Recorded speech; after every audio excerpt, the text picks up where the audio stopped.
आता शेतकऱ्यांसाठी खुशखबर आहे। थकीत शेतकऱ्यांना 30 जून पूर्वी कर्जमाफी देणार असल्याची घोषणा मुख्यमंत्री देवेंद्र फडणवीस यांनी केली आहे। तसंच नियमित कर्जफेड करणाऱ्या शेतकऱ्यांना 50,000 रुपये प्रोत्साहनपर अनुदान देणार असल्याचे त्यांनी सांगितले। मुख्यमंत्र्यांनी केलेल्या घोषणांमुळे शेतकऱ्यांना मोठा दिलासा मिळणार आहे। तर राज्यातल्या शेतकऱ्यांना 596 कोटींची मदत मिळणार आहे। अवेळी पावसामुळे शेतपिकांच्या नुकसानीपोटी बाधित शेतकऱ्यांना ही मदत दिली जाणार आहे। राज्य सरकारकडून हा महत्त्वाचा निर्णय घेण्यात आलाय। महसूल विभागाच्या यंत्रणेनं केलेल्या सर्वेक्षणानुसार ही मदत राज्यात दूध उत्पादनात 25% घट। उन्हाच्या तीव्रतेचा फटका बसतोय जनावरांना। चारा महागल्याने दूध उत्पादक शेतकरी सापडले अडचणीत। कृषी साहित्य दरवाढीचे शेतकऱ्यांना आर्थिक फटका। ठिबक सिंचन, मल्चिंग पेपर, PVC पाईपच्या दरामध्ये 70% वाढ। शेतकरी सापडला आर्थिक अडचणीमध्ये, यामध्ये दुमत। सोयाबीन, तूर आणि कांदा उत्पादकांची पीक विमा कंपन्यांकडून क्रूर थट्टा। नेत्यांच्या दुर्लक्षपणामुळे शेतकरी आक्रमक। अनेक ठिकाणी गुन्हे दाखल करण्याची मागणी। कांदा उत्पादक शेतकरी आर्थिक विनाशाच्या उंबरठ्यावर। किलोला मिळतोय फक्त 50 पैशांचा दर। सरकारने दिला दिलासा, पण मात्र अन्यथा शेतकरी आक्रमक। ट्रम्प सैरभैर, शिव्या हडसडल्या। होर्मुझवरून पुन्हा धमकी दिली, इराणना नरक बनवेल। हल्ल्याची वेळ सांगितली, उद्या रात्री 8 वाजता होणार हल्ला सुरू। पूर्वी निवडणुका, आता जनगणना। शिक्षकांच्या उन्हाळ्या सुट्टीवर गंडांतर। जालना जिल्ह्यातील शाळांना 2 मे ते 14 जूनपर्यंत उन्हाळ्याची सुट्टी जाहीर। राज्यात वडिलोपार्जित जमीन वाटपही शासनाने केले सुकर। शेत जमिनीच्या वाटणीपत्रासाठी नोंदणी शुल्क माफ। महसूल मंत्र्यांचा महत्त्वाचा निर्णय। चाकणकरांची SIT कडून 5.5 तास चौकटी। आर्थिक व्यवहार आणि पूजाविधीबाबत विचारले प्रश्न, त्यामध्ये सापडले काही महत्त्वाचे पुरावे। सोयाबीन दरात वाढ झाल्याने शेतकऱ्यांना दिलासा। सोयाबीन दर हे 6,000चा टप्पा ओलांडत आता 7,000च्या पार पलीकडे झेपके चाललेत, यामुळे शेतकऱ्यांना दिलासा मिळाला।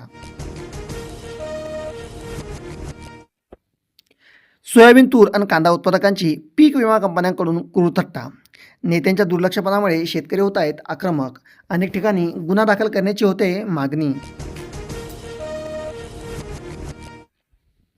केळी दर आता 1000च्या आतमध्ये। निर्यात ठप्प झाल्याने उत्पादक शेतकऱ्यांना बसतो याचा मोठा फटका। व्यापाऱ्यांकडून जाणीवपूर्वक पाडले जात आहेत केळी दराचे भाव। ढगाळ हवामानासह हलक्या पावसाची शक्यता। राज्यामध्ये उष्ण तीव्रतेची लाट असून, पण मात्र ढगाळ हवामानासह हलक्या पावसाची शक्यता सांगता येत आहे। कोल्हापूर गूळ बाजारामध्ये 3 तासासाठी सौदे ठप्प। रासायनिक रंग वापरावरून व्यापाऱ्यांचा खरेदीस नकार। कसमादे पट्ट्यात शेतकऱ्यांच्या आत्महत्या। आसमानी नुकसानामुळे कर्जाचा डोंगर ठरला काळ। यामध्ये गेला कसमादे पट्ट्यामधील 2 तरुण शेतकऱ्यांचा जीव। सरकारकडे लक्ष नाही।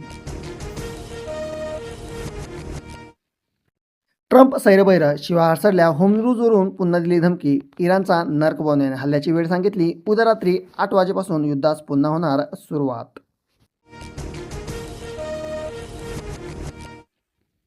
राज्यात वडिलोपार्जित जमीन सुकर। वाटपही शासनाने केले सुकर। शेत जमिनीच्या वाटणीपत्रासाठी नोंदणी शुल्क माफ। महसूल मंत्री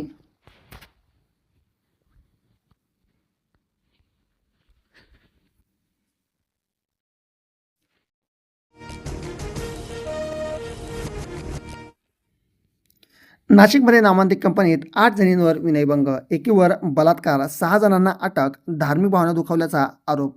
कधी अश्लील भाषा तर कधी थेट स्पर्श, यामुळे 8 जणींना विनयभंगाचा गुन्हा दाखल। शेतकरी कुटुंबासाठी मदतीचा फास्ट ट्रॅक समितीचा अहवाल जाहीर। आनंद वार्ता, शेतकरी आत्महत्याग्रस्त कुटुंबांना तातडीने मिळणार मदत।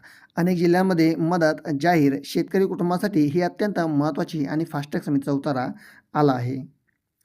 कवडीमोल दरामुळे केळी उत्पादक हैराण। 2 रुपये 3 रुपये किलो मिळतोय दर। बाजारभावातील घसरण, युद्धजन्य परिस्थिती आणि व्यापाऱ्यांच्या मनमानीमुळे शेतकरी हवालदिल। निर्यातीत अडकले, केळीचे दर घसरले, उत्पादन खर्च दूरच निघत नाही. बेवा टरबूजाचा लाल चिखल, कवडीमोल दरामुळे शेतकरी जागीच गार, उत्पादनाचा खर्चही निघेना, युद्धाचा फटका बसला. 15 रुपये किलो टरबूज तर 20 रुपये किलो खरबूज, यामुळे खर्चही निघत नाही. शेतकऱ्यांना 2,500 आणि दुष्काळात 3,400 रुपये. गव्हाच्या दरातील विषम खेळ, पण मात्र यामध्ये व्यापाऱ्यांना फायदा.